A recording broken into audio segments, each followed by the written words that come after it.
Bom, meu nome é Gabriel Alckmin, eu sou diretor de mídias da Liga, e eu vou apresentar sobre o POP número 4, que é as orientações dos acadêmicos. Bom, aqui está um breve sumário, então eu vou falar nessa apresentação sobre a teleodontologia, as orientações gerais, o fluxo de entrada nas clínicas e o fluxograma de saída das clínicas.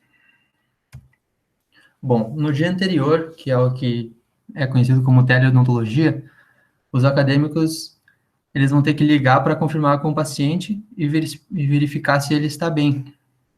E caso ele tenha alguns sintomas, ele deve ser direcionado ao telecovid. Deve ser feitas perguntas, enfim, vai ter um questionário montado que deverá ser feito. Bom, o paciente estando bem de saúde, deve solicitar que o paciente venha usando a máscara e que traga uma segunda máscara. Orientar ao paciente que traga o mínimo possível de bolsas, sacolas e pastas, de preferência apenas os exames e documentos. O celular, ele também deve ser mantido no saco plástico, desligado, ou no modo silencioso. Deve-se orientar que o usuário compareça sem adornos, que seriam relógios de pulso, brincos, colares, e que utilize calçados fechados, os cabelos presos, no caso se tiver cabelo longo, né, e com roupas que protejam o corpo. Orientar que o paciente venha preferencialmente sozinho. Caso ele precise de acompanhante, que seja uma única pessoa. No caso de crianças, adolescentes e idosos, ou portadores de necessidades especiais, eles poderão entrar acompanhados em atendimento clínico, no ambiente clínico. Porém, o acompanhante ele receberá os devidos EPIs, né?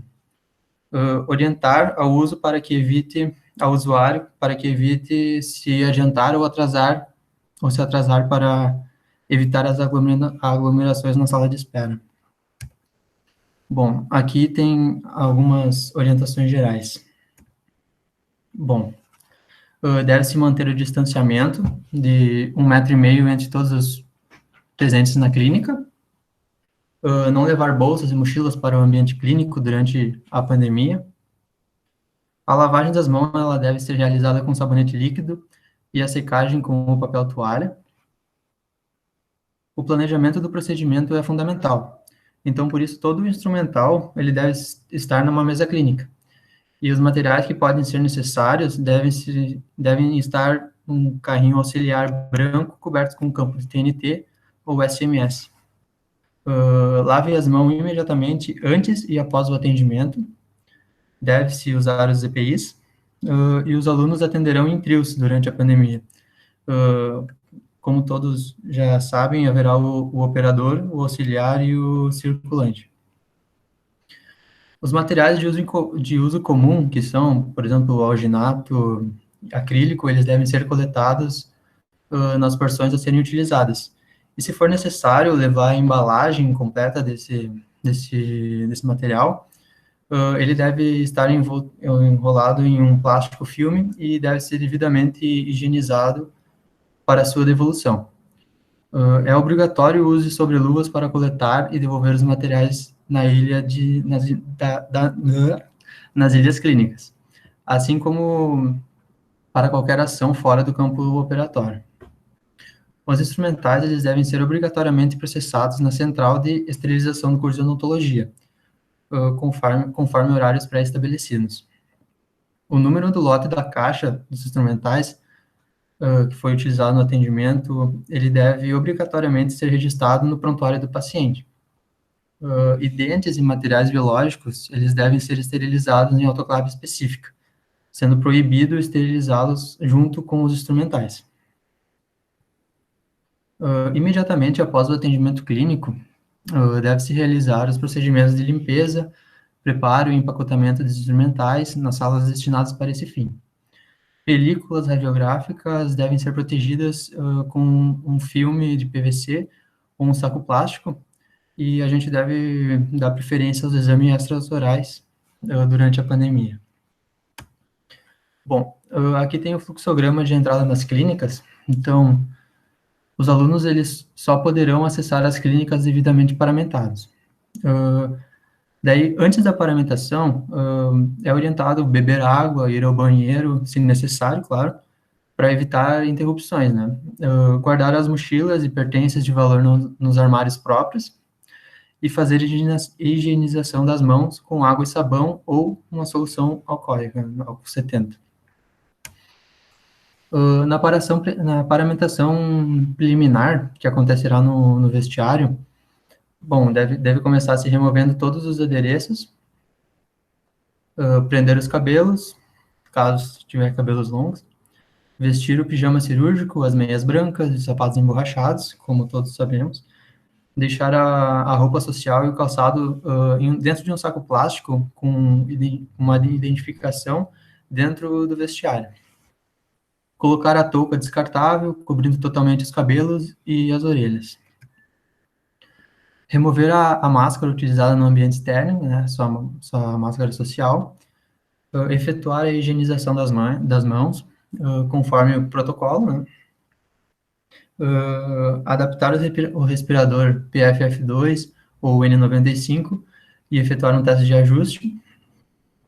Colocar os óculos de proteção, colocar os propés e passar para a área clínica, levando apenas os instrumentais e a maleta após a desinfecção dela com o álcool 70. Bom, agora na paramentação definitiva, que é no box ou no consultório, né, deve-se começar com a higiene das mãos e do antebraço, vestir o avental, colocar um escudo facial e vestir o par de luvas por cima do punho, do avental, no caso, né. Para os procedimentos cirúrgicos, a paramentação é auxiliada por um assistente que deverá realizar a asepsia das mãos antes de ajudar, né. Bom, daí agora, recebendo o paciente. O paciente receberá os devidos EPIs, o aluno circulante deverá recepcionar o paciente na entrada da clínica, bolsas devem ser embaladas em saco plásticos antes de entrar na clínica, né, como já foi dito. Os celulares, eles não podem ser utilizados durante o atendimento. Fornecer os propés para o paciente calçar e pedir que higienize as mãos com álcool em gel. E conduzi-lo até o box e então fornecer o avental e a touca descartável. Acomodá-lo na cadeira, orientá-lo a retirar e guardar o saco plástico, a sua máscara, né, guardar ela num saco plástico. E o aluno circulante deve calçar as luvas e sobreluvas nesse momento. O aluno operador, então, prepara uma solução de cloroxidina 0,12% para o bochecho durante 30 segundos. E a solução, após o bochecho, ela deve ser aspirada com um sugador. O usuário de próteses ou aparelhos removíveis, ele deve retirá-los antes do bochecho, e esses serem limpos com gase úmida ou imersos em solução desinfetante. Para os dispositivos contendo somente acrílico, utiliza-se hipoclorito de sódio a 1% por 10 minutos. Para dispositivos que contêm um metal, deve-se usar a cloroxidina a 2% por 5 minutos.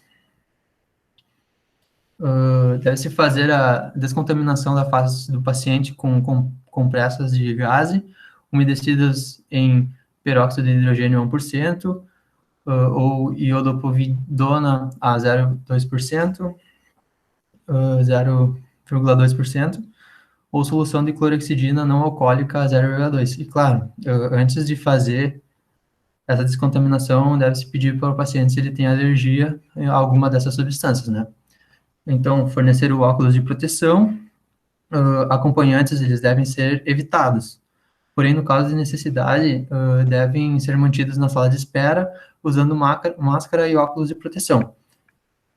E quando o usuário precisar do acompanhante em clínica, ele deve estar paramentado com máscara cirúrgica, um óculos de proteção e propés. E a 2 metros de distância, a 2 metros de distância. Se for necessário atender um usuário no colo, atender o paciente no colo, no caso, se for uma criança muito pequena, enfim, tem medo, o acompanhante ele deve usar um avental descartável e uma touca. Bom, agora o fluxograma de saída das clínicas. Previamente à saída das clínicas, cada aluno do trio terá funções específicas a desempenhar. Bom, começando pelo operador. Logo após o término do atendimento, deve-se instruir o paciente a higienizar as mãos com o álcool em gel 70 e colocar a sua máscara social limpa. O operador ele fará a limpeza do sugador e a lavagem do instrumental. As suas luvas deverão ser trocadas na sala de lavagem de instrumentais, onde o aluno deverá calçar uma nova luva de procedimento sobre a luva de borracha grossa. Agora o circulante. Bom, ele fará as prescrições e o reagendamento do paciente. Acompanhará o paciente até a saída da clínica e irá recolher os óculos de proteção que devem ser lavados uma solução de hipoclorito de sódio a 1%, ou um quaternário de amônio de quinta geração com bigonida. Ele deve orientar o paciente quanto ao descarte do propés e touca e o avental, e orientar quanto à conduta de sistematização e os cuidados a se fazer quando chegar em casa, né? Bom, e agora o auxiliar. Ele irá remover as barreiras e fará a desinfecção dos materiais de uso comum a serem devolvidos para a ilha, e ele também fará o empacotamento da caixa cirúrgica. E nenhum do trio, nenhum deles deverá remover os EPIs durante essa limpeza na área de aerossol. Bom, daí na sala de desparamentação deve ser retiradas as luvas, que há um procedimento para essa retirada, que é usar uma mão enluvada, segure a área da palma da mão da outra mão enluvada e retire a primeira luva. Segure a luva removida na mão enluvada e deslize os dedos da mão sem luva sobre o pulso da luva restante e retirar a segunda luva sobre a primeira. Deve-se remover o avental descartável, puxando pela região dos ombros, na superfície externa e enrolando sucessivas vezes, de forma a criar o menor volume possível, né? Deve-se higienizar as mãos conforme o protocolo específico e calçar um novo par de luvas de procedimento. Remover o escudo facial de trás para frente e a touca simultaneamente, sem tocar na própria face da cabeça. Deve-se descartar a touca no lixo contaminado e reservar o escudo facial para a higienização. Higienizar as luvas com um álcool 70%, retirar os óculos de proteção e higienizar com solução de hipoclorito de sódio, 1%, ou quaternário de amônio de quinta geração com bigonida, guardar em saco plástico e depois levar ele para o seu armário no vestiário. Retirar os propés pela ponta, sem encostar na sua roupa ou calçado, descarte dos propés e descartar os propés no lixo. Retirar as luvas, fazer a higiene das mãos e do antebraço com álcool em gel e sair da sala de experimentação pelo hall, levando para o vestiário o óculos e o escudo facial devidamente higienizados, né? Agora, no vestiário, deve-se remover o respirador N95 ou PFF2 de trás para frente pelo elástico, sem tocar na face externa e descartá-lo. Realizar a higiene das mãos com água e sabão, tirar o pijama cirúrgico tocando somente na superfície interna. Dobre-o pelo avesso e acondicione em uma embalagem plástica fechada. Remover os calçados, colocar em um saco plástico fechado para guardá-los no armário ou levá-los para casa, né, para fazer a limpeza deles. Lavar as mãos novamente conforme um protocolo específico. Recolocar a sua roupa e calçados de uso externo e colocar a sua máscara social. Desinfectar as mãos com álcool 70% e sair direto no hall. Bom, em período de escassez de EPIs, pode ser feita a reutilização dos respiradores N95 e PFF2. O pijama cirúrgico ele deve ser deixado de molho por 30 minutos em uma solução de hipoclorito de sódio a 0,02%, previamente à lavagem com água e sabão. Realizar a mistura de alvejante antes da colocação da roupa para evitar as manchas. Para a lavagem, sugere-se levá-lo separado, lavar ele separado e utilizar água quente. secar ao sol e passar um ferro ou utilizar uma secadora. E os sapatos clínicos, eles devem ser lavados com água e detergente todos os dias. Bom, aqui a gente tem as imagens feitas pela CBO, que é basicamente o que eu acabei de apresentar para vocês. Aqui tem alguns links de vídeos, dois deles feitos pela CBO UFSM, que um é a colocação e a remoção do respirador, que explica bem certinho como fazer, e o outro é a paramentação e desparamentação. Daí tem a colocação e remoção dos EPIs, que foi feito pela TV Campus UFSM, e a vestimenta com o avental, que mostra também como deve ser feita a paramentação, que é a da EPI Saúde, né? Aqui estão as referências, que foi usado o Manual de Biossegurança do curso de Odontologia da UFSM. Esse é o POP número 4, que vai da página 33 à página 45. E é isso, pessoal. Fico por aqui. Muito obrigado.